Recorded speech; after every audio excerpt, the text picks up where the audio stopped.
For the 18th consecutive year, the small fishing village of Ishigaki, Japan hosted the world's top triathletes for round 2 of the ITU World Cup Series. The conditions improved for the men's race as the rain subsided by the time they dove into Tonoshiro Harbour, which was 22.4 degrees. Only a few seconds separated the top men during the 1500-metre swim, but at the head of the field, Dan Wilson of Australia was pushing the pace, along with teammate Ryan Fisher, who was just on his heels. The slippery conditions added to the challenge on the bike course, which eventually broke the field into 3 distinct groups. Australians Fisher and Wilson, along with Ireland's Bryan Keane, broke away from the rest of the field on lap 3. With just 2 laps to go, Keane went down in the wet conditions, forcing him to ride the last 2 laps on his own, desperately trying to make up the lost time.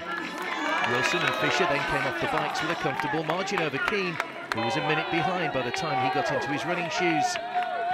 The large chase pack with France's Gregory Rouault and Japan's Yuichi Hasada were a further minute and a half behind Keane and desperate to get their bikes racked and out onto the run.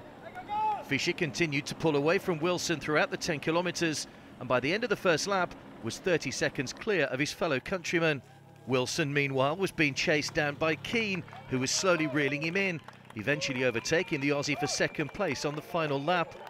Wilson tried to keep pace with Keane on the remaining 1.5 kilometres, but the Irishman proved to be too quick.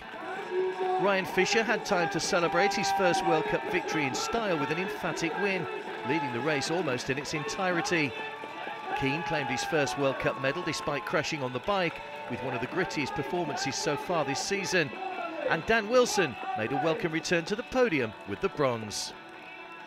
Definitely, you know, winning any race sort of doesn't matter what level it is, it's good, but yeah, to come here at a World Cup, and like you said, it's my first one ever that I've won, so yeah, it's a huge confidence booster and first real race of the season, so it's a good way to kickstart it.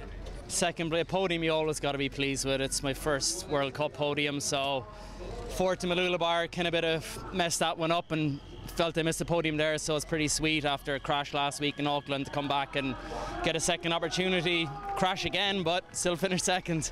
Try and stick with him for a sprint finish, but he was running really strongly and he was just a bit too strong over that last kilometre, so you know, the elastic band broke, and but I'm really happy with the third place.